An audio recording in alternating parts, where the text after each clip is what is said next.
Assalamualaikum warahmatullahi wabarakatuh. Perkenalkan, kami dari kelompok 1 yang akan membahas mengenai akad bisnis syariah berbasis investasi.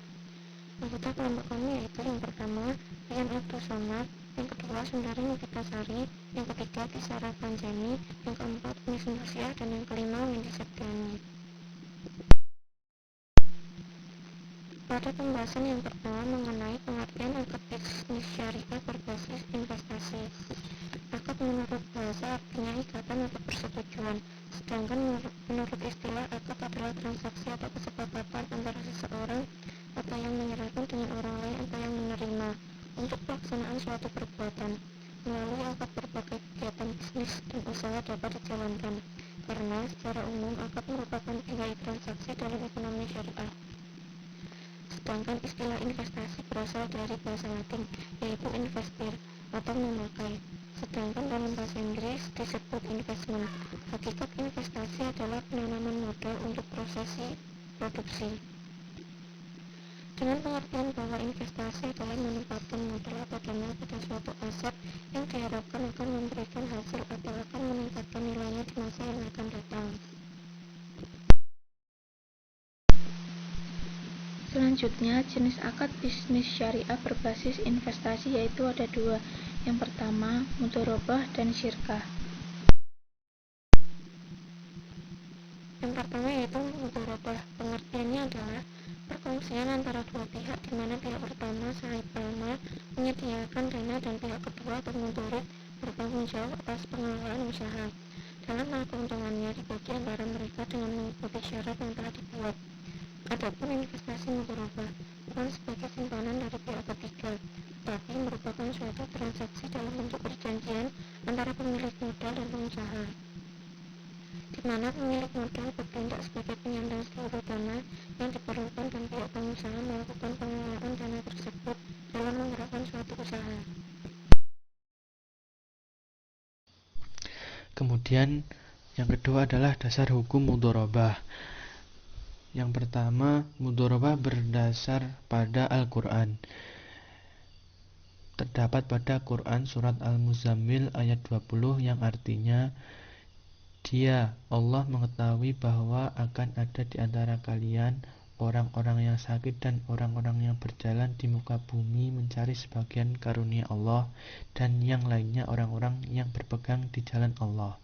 Yang kedua pada Quran surat Al-Jumu'ah ayat 10 yang artinya, apabila telah ditunaikan sholat, maka bertebaranlah kamu di muka bumi dan carilah karunia Allah dan ingat Allah banyak-banyak supaya kamu beruntung.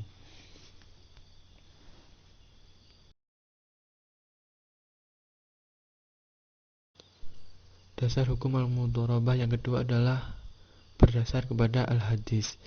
Hadis yang pertama berbunyi, dari Sholih bin Suhaib dari ayahnya, dia berkata bahwa Rasulullah SAW bersabda, ada 3 hal yang mengandung keberkahan: jual beli tidak secara tunai, muqarodah, dan mencampur gandum dengan jawawut untuk keperluan rumah tangga, bukan untuk dijual. Hadis riwayat Ibnu Majah. Dan hadis yang kedua berbunyi, Abbas bin Abdul Muthalib jika menyerahkan harta sebagai mudharabah, ia mensyaratkan kepada pengelola dananya agar tidak mengarungi lautan dan tidak menuruni lembah, serta tidak membeli hewan ternak. Jika persyaratan itu dilanggar, ia harus menanggung resikonya. Ketika persyaratan yang ditetapkan Abbas didengar Rasulullah SAW, beliau membenarkannya. Hadis yang diriwayatkan oleh Imam At-Tabrani rahimahullahu ta'ala dari Abdullah bin Abbas radhiyallahu anhu. Yang ketiga, al-mudharabah berdasar pada qiyas. Mudharabah diqiyaskan kepada al-musyaqqah, di antara manusia yang miskin dana tetapi mau bekerja, sedangkan mereka yang tidak memiliki modal. Yang keempat, Undang-Undang Perbankan Syariah tentang Mudharabah pasal 187. Dan yang terakhir, al-mudharabah berdasar kepada fatwa Dewan Syariah Nasional.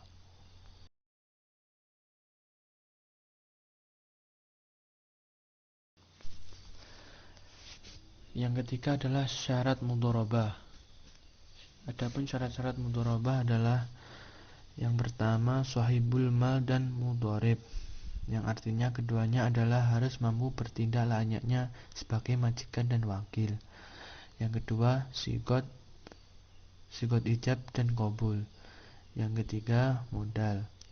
Sejumlah uang yang diberikan oleh sahibul mal kepada mudharib untuk tujuan investasi dalam akad mudharabah. Yang keempat, nisbah keuntungan. Yang terakhir, pekerjaan atau usaha. Yang berikutnya adalah rukun mudharabah. Rukun mudharabah menurut para ulama Syafi'iyah, rukun mudharabah ada 6. Yang pertama, pemilik dana atau sahibul mal. Yang kedua, pengelola atau mudharib. Yang ketiga, adanya ijab qabul atau sigot.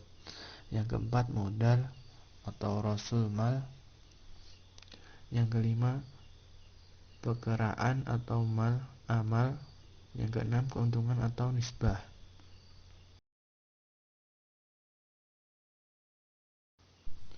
Yang kelima adalah mekanisme mudharabah. Dalam mekanisme mudharabah terdapat suatu akad.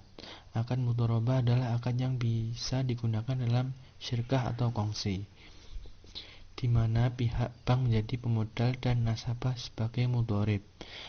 Atas dasar usaha yang dikelola oleh mudharib terdapat keuntungan, maka mudharib akan membagi keuntungan tersebut kepada pemodal atau bank dengan nisbah yang telah disepakati bersama. Peran mudharabah dalam perkembangan pemberdayaan ekonomi syariah sangat vital. Mudharabah mampu menciptakan kondisi yang adil, seimbang, dan menekankan pada prestasi baik berupa kerja maupun risiko yang ditanggung.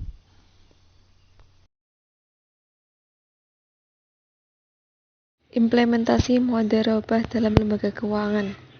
Dalam implementasinya, al-mudharabah biasanya diterapkan pada produk-produk pembiayaan dan pendanaan. Pada sisi penghimpunan dana, al-mudharabah diterapkan pada A. Tabungan berjangka, yaitu tabungan yang dimaksud untuk tujuan khusus, seperti tabungan haji, tabungan kurban, dan lain sebagainya. B. Deposito, yaitu penyimpanan dan pengambilan ditentukan oleh waktu yang telah disepakati. Deposito biasanya memiliki jangka waktu tertentu di mana uang di dalamnya tidak perlu ditarik nasabah deposito, baru bisa dicairkan sesuai dengan tanggal jatuh temponya. Biasanya, deposito mempunyai jatuh tempo 1, 3, 6, ataupun 12 bulan. Bila deposito dicairkan sebelum tanggal jatuh tempo, maka akan kena penalti ataupun sanksi. Adapun dari sisi pembiayaan di lembaga keuangan syariah, al-mudharabah diterapkan untuk A. Pembiayaan modal kerja, seperti modal kerja, perdagangan, dan jasa. B. Investasi khusus, disebut juga mudharabah muqayyadah, di mana sumber dana khusus dengan penyaluran khusus dengan syarat-syarat yang telah diterapkan oleh sahibul mal. Ketentuan pembiayaan.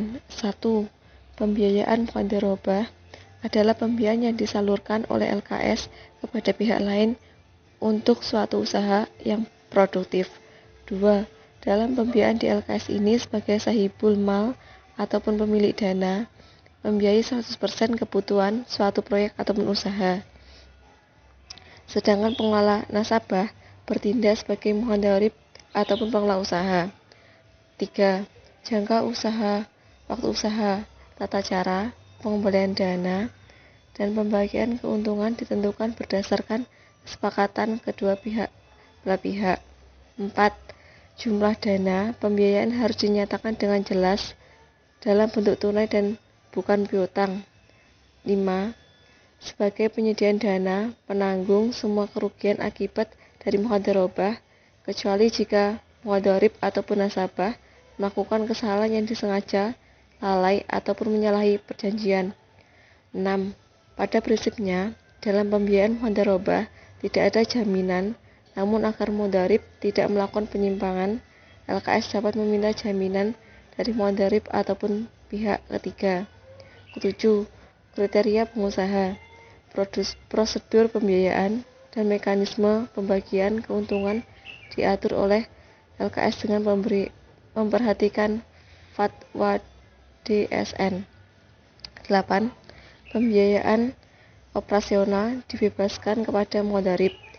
9. Dalam penyandaran dana ataupun LKS tidak melakukan kewajiban ataupun melakukan pelanggaran terhadap kesepakatan, mudharib berhak mendapatkan ganti rugi ataupun biaya yang telah dikeluarkan. Syirkah. Pengertian syirkah. Syirkah adalah kerjasama antara dua orang ataupun lebih dalam bidang usaha atau modal yang masing-masing dari harta yang melakukan syirkah tersebut berbaur menjadi satu tanda ada perbedaan satu dengan yang lainnya, yang keuntungan dan kerugian ditanggung berbagai sesuai kesepakatan yang telah dilaksanakan. 2. Dasar hukum. Al-Quran Surat Al-Isra ayat 64 yang artinya, dan hasunglah siapa yang kamu sanggupi di antara mereka dengan ajakanmu, dan kerahkanlah terhadap mereka pasukan berkuda dan pasukanmu yang berjalan kaki, dan bersekatlah dengan mereka pada harta dan anak-anak, dan beri janjilah mereka.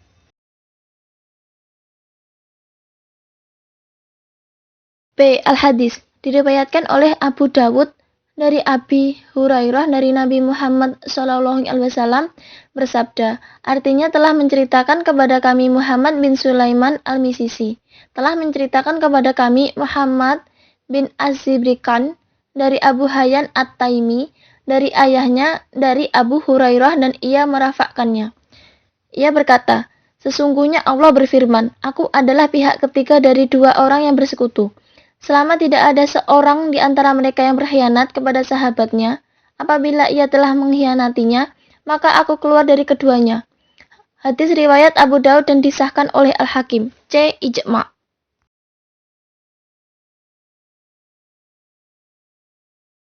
3. Syarat syirkah. Yang pertama, zighot atau lafadz akad. Yang kedua, orang atau pihak-pihak yang mengadakan serikat. Ketiga, pokok pekerjaan atau bidang usaha yang dijalankan.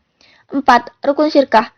Yang pertama, syirkah dilaksanakan dengan modal uang tunai. Yang kedua, dua orang atau lebih berserikat, menyerahkan modal, menyampurkan antara harta benda anggota serikat dan mereka bersepakat dalam jenis dan macam perusahaannya.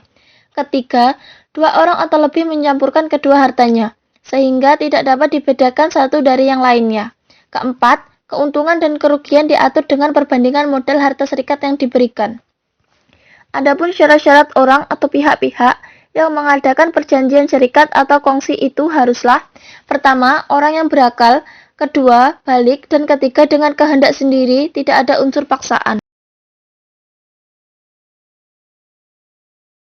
Sedangkan mengenai barang modal yang disertakan dalam serikat, hendaklah berupa: pertama, barang modal yang dapat dihargai atau lazimnya sering disebut dalam bentuk uang. Kedua, modal yang disertakan oleh masing-masing persero dijadikan satu, yaitu menjadi harta perseroan, dan tidak dipersoalkan lagi dari mana asal-usul modal itu.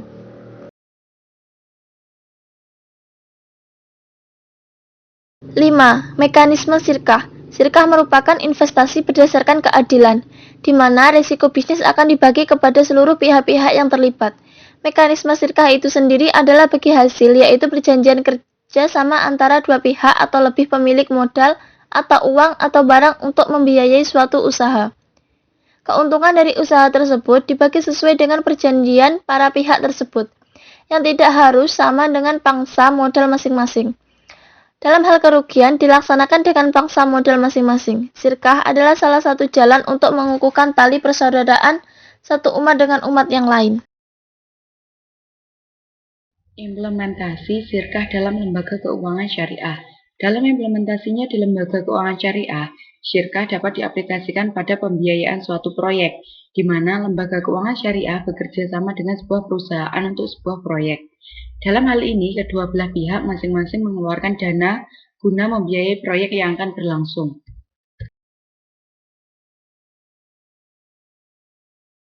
Musyarakah atau syirkah dalam konteks perbankan merupakan akad kerjasama pembiayaan antara bank syariah atau beberapa lembaga keuangan syariah secara bersama-sama dengan nasabah untuk mengelola suatu kegiatan usaha. Pengelola kegiatan usaha dipercayakan kepada nasabah. Jadi, selaku pengelola, nasabah wajib menyampaikan laporan mengenai perkembangan usaha kepada bank-bank sebagai pemilik dana. Ketentuan pembiayaan syirkah dalam dunia perbankan syariah antara lain: yang pertama, pembiayaan dalam modal kerja, yaitu dapat dialokasikan untuk perusahaan yang bergerak dalam bidang konstruksi, industri, perdagangan, dan jasa.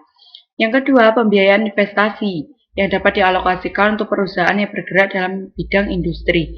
Yang ketiga, pembiayaan secara indikasi, baik untuk kepentingan modal kerja maupun investasi. Sekian presentasi yang dapat kami sampaikan. Apabila ada kurang lebihnya kami mohon maaf, dan apabila ada yang kurang jelas silahkan ditanyakan. Wassalamualaikum warahmatullahi wabarakatuh.